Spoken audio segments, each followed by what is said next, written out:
할렐루야. 네, 2026년 6월 9일 화요일 새벽입니다.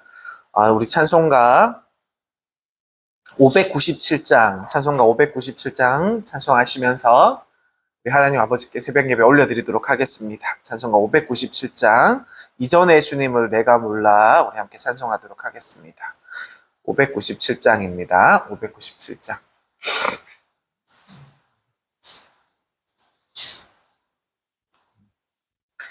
이전의 주님을 내가 몰라 영광의 주님을 비방했다. 지극한 그 은혜 내게 넘쳐 날 불러주시니 고마워라. 나 받은 달란트 얼마런가 나의 힘써 그것을 남기어서 갑절로 주님께 바치오면 충성된 종이라 상 주시리. 천하고 무능한 나에게도 귀중한 직분을 맡기셨다. 그 은혜 고맙고 고마워라. 이 생명 바쳐서 충성하리.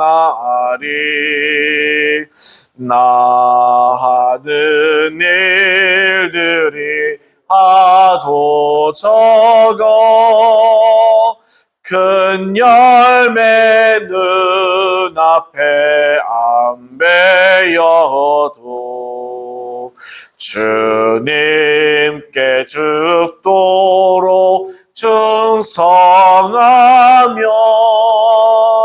생명의 면류관 얻으리라. 아멘. 우리 함께 기도하시겠습니다. 사랑과 은혜가 풍성하신 하나님 아버지 감사합니다. 새로운 하루를 허락하시고 오늘도 주님의 은혜 가운데 살아가게 하심에 감사드립니다. 우리의 삶과 걸음을 오늘도 주님 손에 맡겨드립니다. 오늘도 성령님께서 친히 인도하여 주시고 주님의 뜻 안에서 살아가게 하옵소서.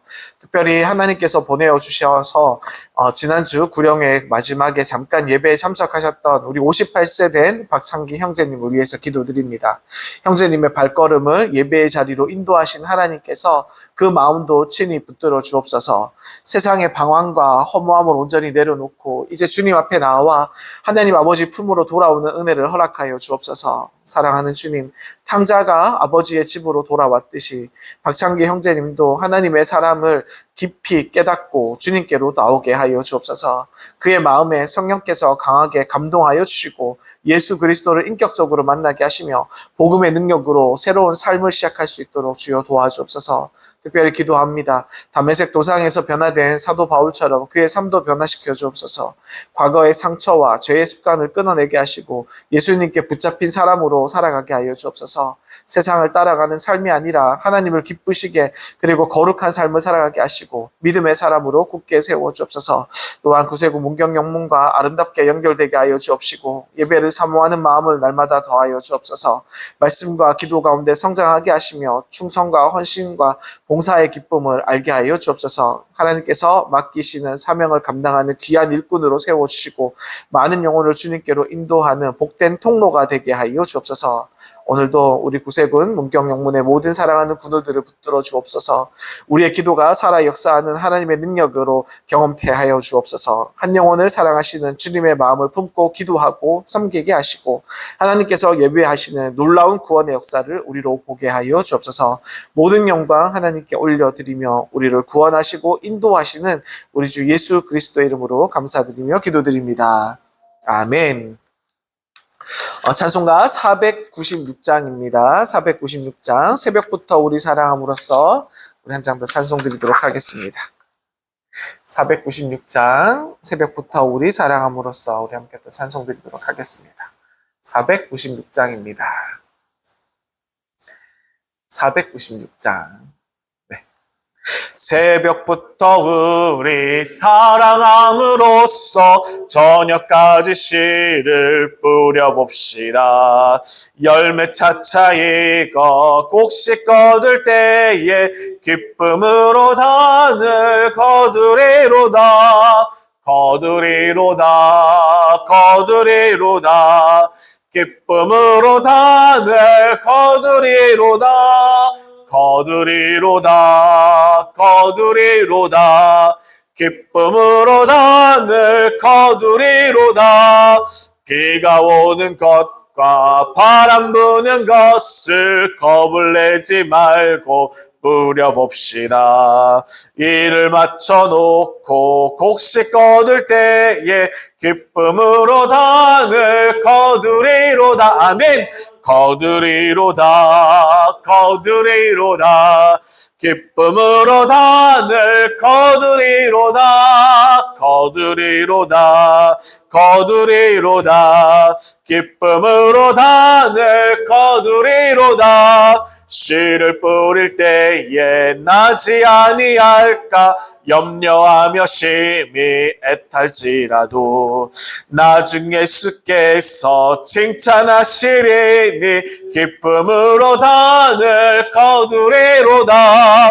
거두리로다. 거두리로다. 기쁨으로 단을 거두리로다. 거두리로다. 거두리로다. 기쁨으로 단을 거두리로다. 거두리로다. 거두리로다.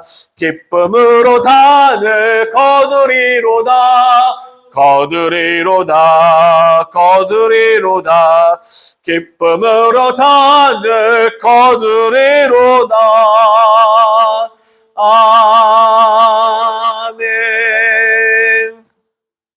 네, 감사합니다. 오늘의 말씀은 누가복음 20장 27절에서 33절까지 말씀 우리 함께 보시도록 하겠습니다.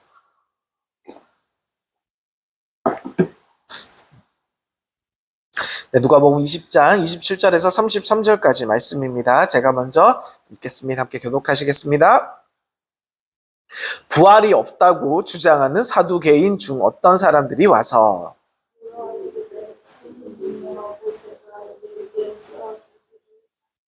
어떤 사람은 아내를 두고 자식이 없이 죽으며 그 동생이 그 아내를 취하여 형을 위하여 상속자를 세우십니다.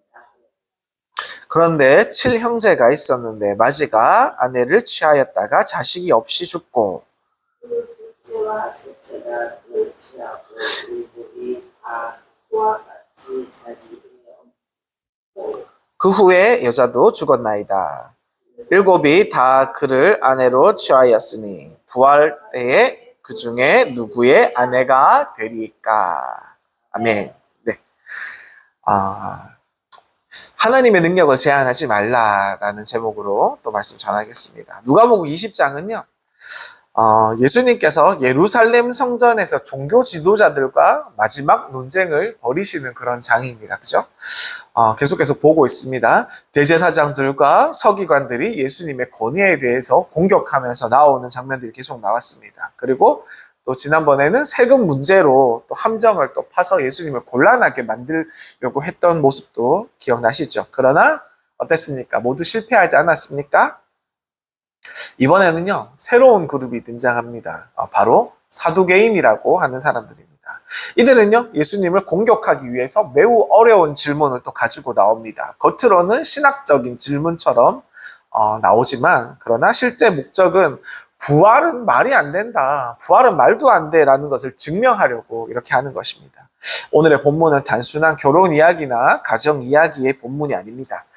우리에게 있어서 부활은 정말 있는가? 그리고 하나님은 얼마나 크신 분인가? 그리고 인간의 생각과 하나님의 능력은 어떻게 다른가를 우리에게 보여주는 매우 귀중한 말씀입니다. 자, 우리 천천히 한번 훑어보도록 하겠습니다. 자, 먼저 27절입니다. 부활이 없다고 주장하는 사두개인 중 어떤 사람들이 와서, 자, 여기에 처음 등장하는 사람들이 있습니다. 우리가 성경을 보면서 처음 등장하죠. 사두개인이라는 분들이, 그죠? 사두개인들입니다. 이 사두개인들은 누구입니까? 당시 유대교 사회에서는요, 당시 이스라엘 사회에서는 두 그룹들이 있었습니다. 어떤 그룹이냐면 첫 번째는 바리새인, 그리고 두 번째는 사두개인들이 있었습니다. 이 사람들은요, 좀 틀려요. 바리새인들은 천사의 존재를 믿는 사람들입니다. 그리고 부활을 믿고 있어요. 그리고 영적인 세계도 믿고 인정하고 있는 그런 사람들입니다.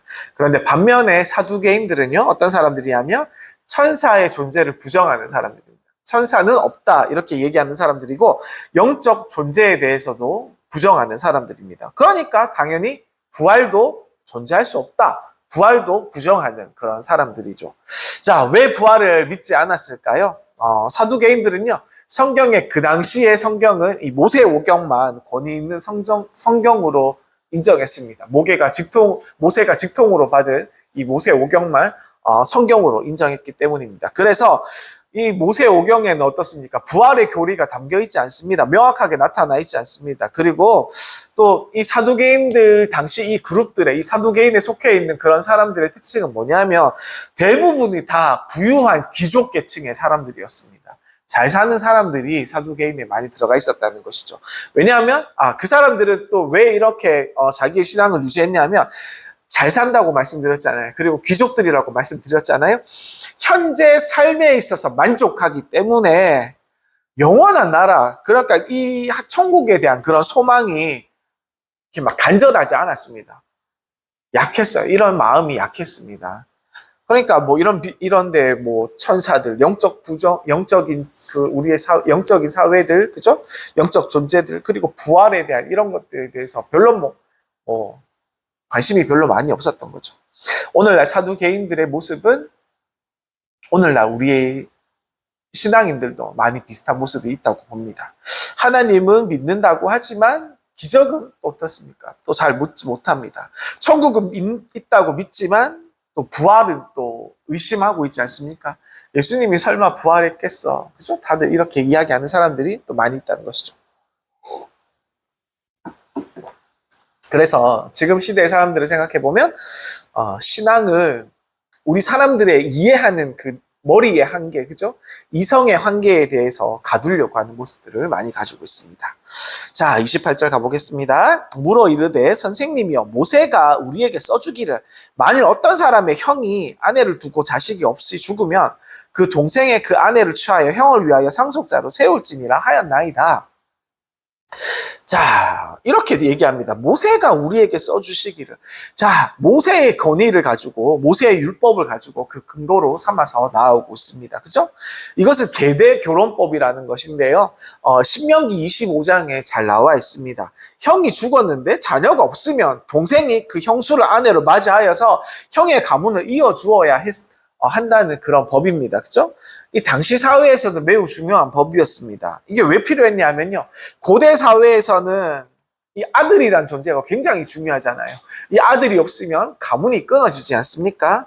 그래서 하나님께서 가문을 보호하기 위해서 이름과 가문에 남겨져 있는 그 이름, 우리에게 있어서 성이죠, 그죠? 그리고 그 재산들을 보호하기 위해서 이 제도를 마련해 주신 것입니다. 또 근데 사두개인의 의도들은 또 이것들과 또 이런 하나님의 의지와 또 틀린 것이죠.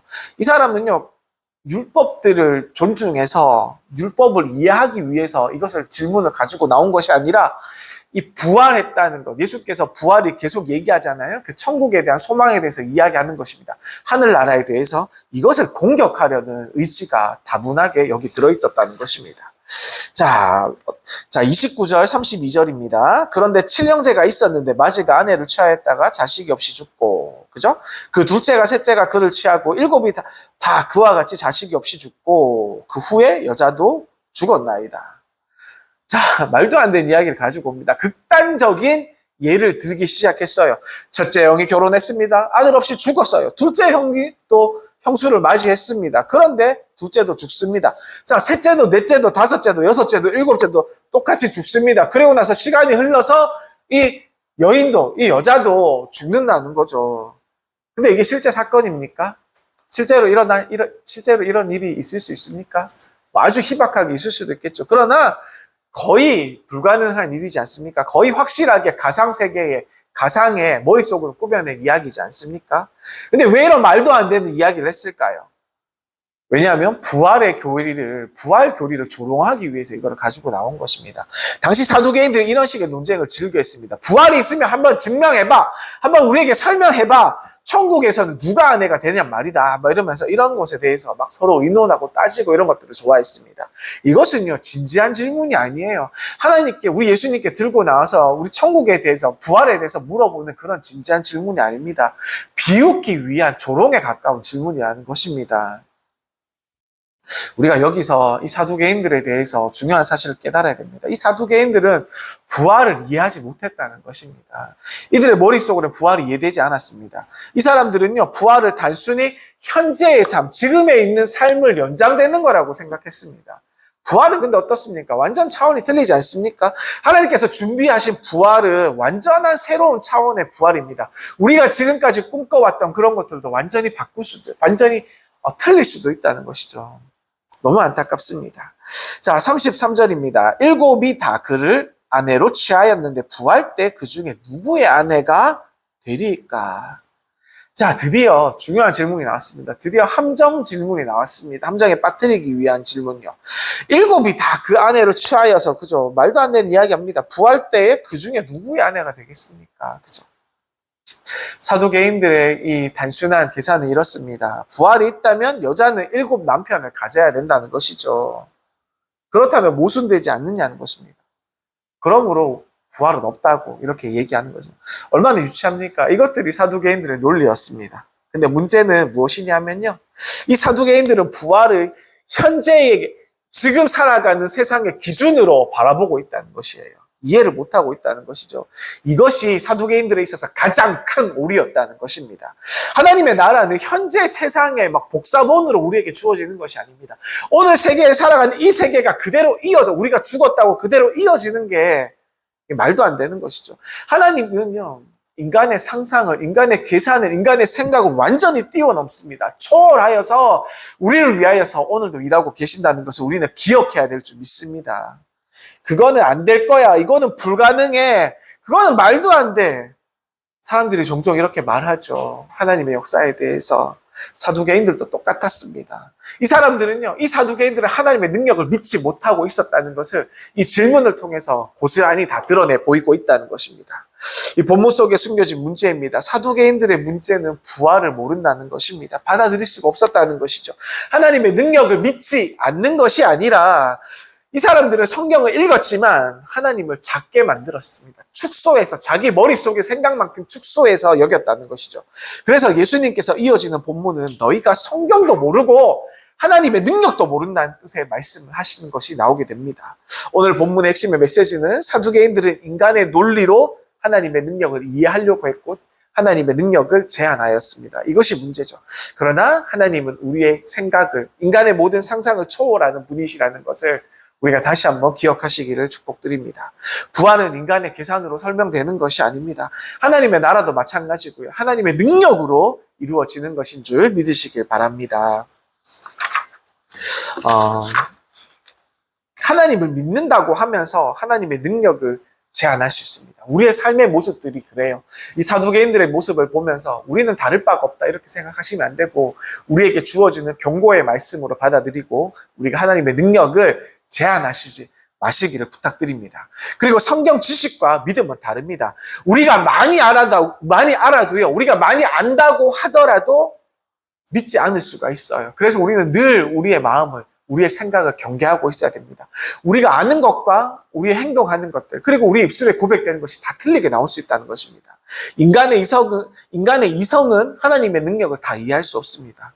하나님의 생각이 우리의 생각보다 얼마나 크신 줄 우리는 말씀을 통해서 잘 알 수 있지 않습니까? 그래서 우리가 늘 하나님의 능력을 다 이해할 수 없지만 일단은 순종하고, 일단 하나님께 복종하고, 일단 우리를 믿고 나아가시기를 또 축복드립니다.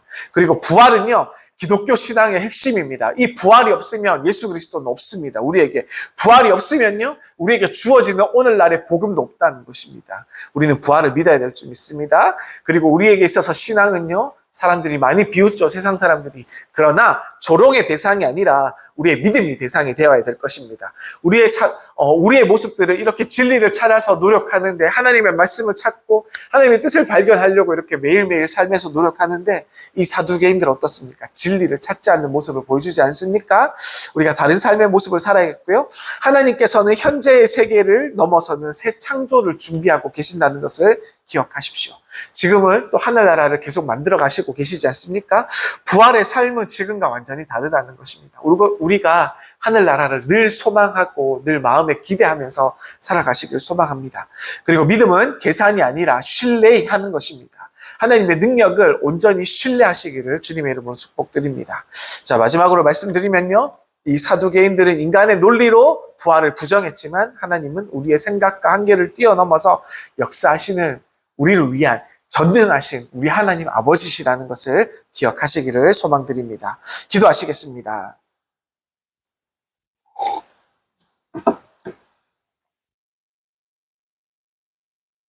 전능하신 하나님 아버지, 오늘 귀한 말씀을 통해서 하나님의 능력을 우리의 생각과 계산이 뛰어넘는다는 사실을 발견하게 하시고 깨닫게 하시니 감사드립니다. 주님, 우리도 사두개인들처럼 하나님의 능력을 우리의 경험과 우리의 상식과 우리의 머리 안에서 가두지 않게 하여 주시고, 눈에 보이는 현실만 바라보고 낙심하거나 불가능하다고 단정짓지 않게 주님 도와주옵소서. 전능하신 우리 하나님을 끝까지 신뢰하는 믿음을 오늘도 우리에게 허락하여 주옵소서. 우리의 연약한 믿음을 붙들어 주옵소서. 의심보다 신뢰를 더하여 주옵시고 두려움보다 소망을 선택하게 하여 주옵소서. 부활의 소망을 가진 하나님의 자녀답게 어떠한 상황 속에서도 믿음으로 살아내게 하여 주옵시고, 하나님께서 반드시 선하게 역사하신다는 것을 우리로 기억하고 기대하게 도와주옵소서. 특별히 우리 구세군 문경영문을 축복을 하여 주옵소서. 우리 모든 군우들에게 하늘의 새 힘을 더하여 주시고, 연약한 자를 강하게 하시고, 지친 자를 위로하시고, 병든 자에게 치유의 은혜를 주시는 우리 하나님 아버지의 은혜를 늘 기억하고 기대하고 살아가게 하여 주옵소서. 우리 영문이 살아계신 하나님의 능력을 날마다 경험하고 체험하는 공동체가 되게 하여 주옵시고, 믿음과 기도와 사랑이 더욱더 풍성해지도록 우리 영문 안에 하나님의 능력이 일어날 수 있도록 우리가 늘 기대하고 나아가게 도와주옵소서. 이 모든 영광을 우리 하나님께 올려드리며 우리의 소망 되시는 예수 그리스도의 이름으로 감사드리며 기도드립니다. 아멘. 주기도문 하시겠습니다. 하늘에 계신 우리 아버지여, 이름이 거룩히 여김을 받으시오며 나라가 임하시오며 뜻이 하늘에서 이루어진 것 같이 땅에서도 이루어지이다. 오늘날 우리에게 일용할 양식을 주시옵고, 우리가 우리에게 죄 지은 자를 사하여 준 것 같이 우리 죄를 사하여 주시옵고, 우리를 시험에 들게 하지 마시옵고 다만 악에서 구하시옵소서. 나라와 권세와 영광이 아버지께 영원히 있사옵나이다. 아멘. 감사합니다.